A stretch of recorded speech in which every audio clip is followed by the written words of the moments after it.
আসসালামু আলাইকুম। প্রিয় একাদশ দ্বাদশ শ্রেণীর শিক্ষার্থী, আশা করি তোমরা ভালোই আছো। আমি মোহাম্মদ গোলাম মাওলা তালুকদার, সহকারী অধ্যাপক, কেশরগঞ্জ ডিগ্রি কলেজ, ফুলবাড়িয়া, ময়মনসিংহ। আজ আমি তোমাদের পৌরনীতি ও সুশাসন বিষয়ের তৃতীয় পত্র পৌরনীতি ও সুশাসন বিষয়ের দ্বিতীয় পত্র এর প্রথম অধ্যায় ব্রিটিশ ভারতে প্রতিনিধিত্বশীল সরকারের বিকাশ। এই অধ্যায় থেকে যে বিষয় নিয়ে আলোচনা করব সে বিষয়গুলো হলো 1935 সালে ভারত শাসন আইনে গভর্নর জেনারেলের পদমর্যাদা, ক্ষমতা ও কার্যাবলী এবং 1935 সালের ভারত শাসন আইনে প্রবর্তিত প্রাদেশিক স্বায়ত্তশাসনের কার্যকারিতা। তাহলে আমরা আলোচনা করব, এই দুটি বিষয় নিয়ে আলোচনা করব। 1935 সালের ভারত শাসন আইনে গভর্নর জেনারেলের পদমর্যাদা, ক্ষমতা ও কার্যাবলী এবং 1935 সালের ভারত শাসন আইনে প্রবর্তিত প্রাদেশিক স্বায়ত্তশাসনের কার্যকারিতা। তাহলে প্রথমে আলোচনা করা যাক 1935 সালের ভারত শাসন আইনে গভর্নর জেনারেলের পদমর্যাদা, ক্ষমতা ও কার্যাবলী। 1935 সালের ভারত শাসন আইন অনুযায়ী গভর্নর জেনারেল প্রশাসনিক আইন প্রণয়ন ও অর্থ সংক্রান্ত ক্ষমতার কেন্দ্রবিন্দুতে অবস্থান করতেন। 1 নাম্বার পদমর্যাদা। 1935 সালের ভারত শাসন আইনের অধীনে গভর্নর জেনারেলই ছিলেন কেন্দ্রীয় সরকারের মূল স্তম্ভ। কেন্দ্রীয় সরকারের নির্বাহী ক্ষমতা ব্রিটিশ সম্রাটের পক্ষ থেকে গভর্নর জেনারেল কর্তৃক পরিচালিত হতো। তিনি ছিলেন ভারতীয় যুক্তরাষ্ট্রীয় সরকারের প্রকৃত শাসক প্রধান। ভারতের শাসন ব্যবস্থা সম্পূর্ণরূপে তার দক্ষতা ও ব্যক্তিত্বের উপর নির্ভরশীল ছিল। তিনি ছিলেন যে কোনো ভারতীয় আদালতের বিচারের ঊর্ধ্বে। 2. স্বেচ্ছাধীন ক্ষমতা। যেসব বিষয় গভর্নর জেনারেল মন্ত্রীদের সাথে পরামর্শ না করে যে কোনো সিদ্ধান্ত গ্রহণ করতে পারতেন, যেগুলো ছিল তার স্বেচ্ছাধীন ক্ষমতার আওতাভুক্ত। প্রতিরক্ষা, পররাষ্ট্র, ধর্ম ও উপজাতীয় এলাকা সংক্রান্ত বিষয় তার হাতে সংরক্ষিত ছিল। স্বেচ্ছাধীন ক্ষমতা বলে তিনি উপদেষ্টাবৃন্দ, অ্যাডভোকেট জেনারেল, অডিটর জেনারেল, হাইকোর্টের বিচারপতি, রিজার্ভ ব্যাংকের governor, high commissioner, federal public service কমিশনের চেয়ারম্যান ও সদস্যবর্গ প্রভৃতি উচ্চপদস্থ কর্মকর্তাদের নিয়োগ করতেন। 3. ব্যক্তিগত বিবেচনাধীন ক্ষমতা ও বিশেষ ক্ষমতা। যেসব বিষয়ে গভর্নর জেনারেল মন্ত্রিসভার সাথে পরামর্শ করলেও সে পরামর্শ বা উপদেশ অগ্রাহ্য করে স্বীয় বিচার বুদ্ধি অনুসারে কাজ করতে পারতেন, যেগুলো ছিল তার ব্যক্তিগত বিবেচনাধীন ক্ষমতার আওতাভুক্ত। সেগুলো ছিল শান্তি ও শৃঙ্খলা ভঙ্গের যে কোনো হুমকি দমন করা, অর্থনৈতিক স্থিতিশীলতা ও মর্যাদা রক্ষা করা, সংখ্যালঘু সম্প্রদায়ের অধিকার সংরক্ষণ করা, সরকারি কর্মচারীদের ন্যায্য অধিকার ও স্বার্থ রক্ষা করা, ব্রিটিশ নাগরিকদের বাণিজ্যিক বৈষম্য দূর করা, ব্রিটেন এবং বার্মা থেকে আমদানিকৃত দ্রব্যের উপর কোনো বৈষম্যমূলক কর আরোপ করা, দেশীয় রাজ্যসমূহ ও এর শাসকদের মর্যাদা অক্ষুণ্ণ রাখা, বিভেদমূলক আইনকে প্রতিহত করা। 4. আইন প্রণয়ন সংক্রান্ত ক্ষমতা। আইন প্রণয়নের ক্ষেত্রে গভর্নর জেনারেল প্রকৃত ক্ষমতা ভোগ করতেন। গভর্নর জেনারেল কেন্দ্রীয় আইন পরিষদের যে কোনো কক্ষের সভা আহ্বান মুলতবি প্রথম কক্ষ ভেঙেও দিতে পারতেন। তিনি আইন পরিষদে বক্তৃতা দিতে কিংবা বাণী প্রেরণ করতে পারতেন। তার অনুমোদন ব্যতীত কোনো বিল আইনে পরিণত হতো না। তিনি রাজার নামে বিলে সম্মতি দিতে পারতেন। স্বেচ্ছাধীন ক্ষমতা বলে অধ্যাদেশ জারি করতে পারতেন। তাছাড়া বিশেষ দায়িত্ব পালনের জন্য এক প্রকার আইন প্রণয়ন করতে পারতেন। এই আইনকে গভর্নর জেনারেলের আইন বলা হতো। 5 নম্বর, মন্ত্রিসভার পরামর্শক্রমে ব্যবহৃত ক্ষমতা। গভর্নর জেনারেল যেসব বিষয়ে মন্ত্রিসভার সাথে পরামর্শ করে ব্যবস্থা নিতেন সেগুলো ছিল এ ধরনের ক্ষমতার আওতাভুক্ত। তিনি মন্ত্রীদের নিয়োগ, বরখাস্ত, দপ্তর বন্টন করতে পারতেন। হস্তান্তরিত বিষয় পরিচালনার ক্ষেত্রে তিনি মন্ত্রিসভার পরামর্শ নিতেন। 6, অর্থ সংক্রান্ত ক্ষমতা। গভর্নর জেনারেল অর্থ সংক্রান্ত বিষয়ে প্রভূত ক্ষমতার অধিকারী ছিলেন। গভর্নর জেনারেল প্রতি বছর যুক্তরাষ্ট্রের আয় ব্যয় হিসাব ও বার্ষিক আর্থিক বিবরণী বা বাজেট আইনসভায় পেশ করতেন। গভর্নর জেনারেলের অনুমতি ছাড়া কোনো বরাদ্দ দাবি বা মঞ্জুরি দাবি উত্থাপন করা যেত না। 7 নম্বর, প্রদেশের উপর নিয়ন্ত্রণ। গভর্নর জেনারেল প্রদেশসমূহের উপর তার কর্তৃত্ব ও নিয়ন্ত্রণ চর্চা করতেন। শান্তি শৃঙ্খলা রক্ষার নামে তিনি প্রাদেশিক সরকারের উপর যে কোনো আদেশ জারি করতে পারতেন। জরুরি অবস্থাকালে প্রাদেশিক বিষয়ের উপর তিনি আইন প্রণয়ন করতে পারতেন। প্রিয় শিক্ষার্থী, 1935 সালের 12 শাসন আইনে গভর্নর জেনারেলের পদমর্যাদা, ক্ষমতা ও কার্যগুলি ছিল এরূপ: 1, পদমর্যাদা; 2, স্বেচ্ছাধীন ক্ষমতা; 3, ব্যক্তিগত বিবেচনাধীন ক্ষমতা ও বিশেষ ক্ষমতা; 4, আইন প্রণয়ন সংক্রান্ত ক্ষমতা; 5, মন্ত্রিসভার পরামর্শক্রমে ব্যবহৃত ক্ষমতা; 6, অর্থ সংক্রান্ত ক্ষমতা; 7, প্রদেশের উপর নিয়ন্ত্রণ। প্রিয় শিক্ষার্থী, এখন আমরা আলোচনা করব 1935 সালের 12 শাসন আইনে প্রবর্তিত প্রাদেশিক স্বায়ত্তশাসনের কার্যকারিতা। প্রিয় শিক্ষার্থী, প্রাদেশিক স্বায়ত্তশাসনের 1935 সালের প্রাদেশিক স্বায়ত্তশাসনের কার্যকারিতা আলোচনা করার পূর্বে আমাদের জানা প্রয়োজন যে প্রাদেশিক স্বায়ত্তশাসন কি। এই আইনে প্রাদেশিক স্বায়ত্তশাসন বলতে বোঝায় সংবিধানসম্মত উপায়ে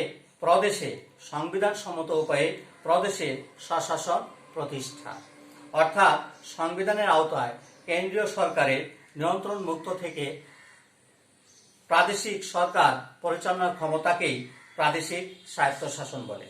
প্রদেশের জন্য নির্দিষ্ট বিষয়গুলো পরিচালনার ক্ষেত্রে প্রাদেশিক সরকার কেন্দ্রীয় সরকারের নিয়ন্ত্রণমুক্ত থাকবে এবং প্রদেশগুলোতে দায়িত্বশীল সরকার প্রতিষ্ঠিত হবে। প্রিয় শিক্ষার্থী, তাহলে এখন আমরা আলোচনা করি 1935 সালের 12 শাসন আইনে প্রবর্তিত প্রাদেশিক স্বায়ত্তশাসনের কার্যকারিতা। 1, গভর্নরদের অনিয়মতান্ত্রিক শাসন। ভারতীয় প্রদেশগুলোর গভর্নরগণ নিয়মতান্ত্রিক শাসক ছিলেন না। তাদের ক্ষমতা ছিল সীমাহীন।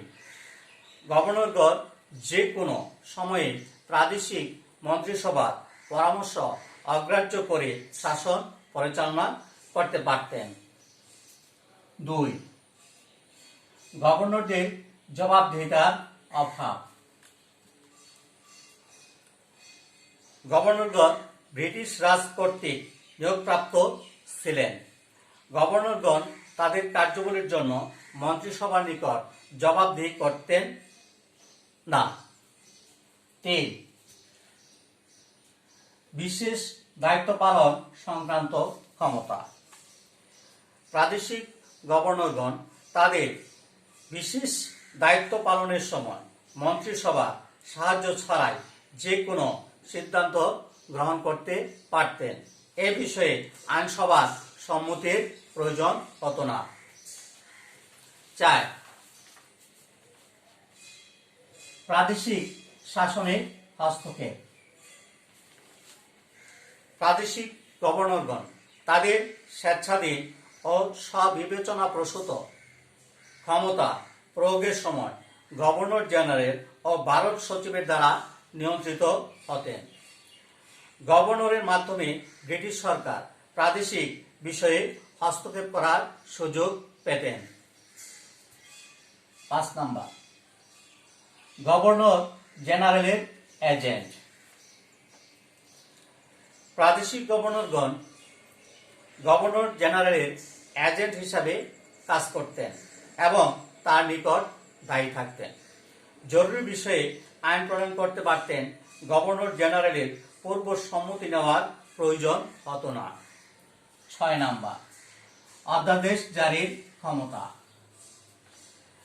গভর্নরের আইন এবং জরুরি আইন জারি করার ক্ষমতা প্রাদেশিক স্বায়ত্তশাসনকে বাধাগ্রস্ত করে। 7. ভেটো প্রদানের ক্ষমতা। গভর্নর জেনারেল প্রাদেশিক আইন পরিষদের সংখ্যাগরিষ্ঠের ভোটে গৃহীত বিলে ভেটো প্রদান করতে পারতেন বা গভর্নর জেনারেলের বিবেচনার জন্য সংরক্ষণ করতে পারতেন। 8. গভর্নরের অর্থ সংক্রান্ত ক্ষমতা। গভর্নরের অনুমোদন ছাড়া কোনো অর্থ বিল বা ব্যয় বরাদ্দের প্রস্তাব আইনসভায় উত্থাপিত হতো না।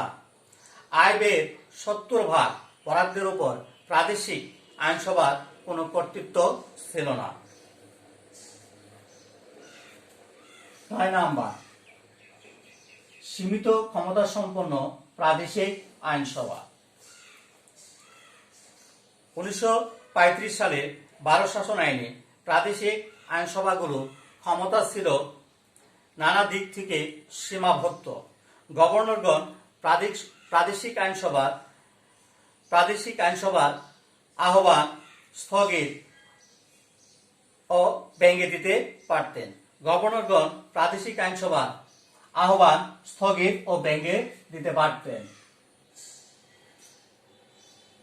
রাজা বা রানীর হস্তক্ষেপ।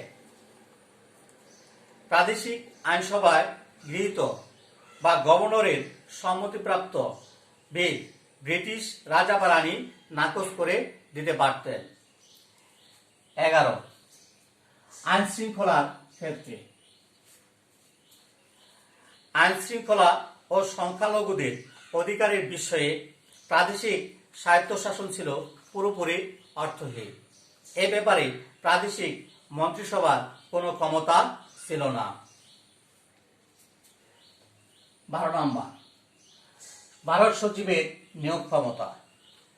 1935 সালের 12 শাসন আইনে ICS, IPS ইত্যাদি ক্যাডারের কর্মকর্তাগণ সরাসরি ভারত সচিব কর্তৃক নিযুক্ত এবং নিয়ন্ত্রিত হতেন।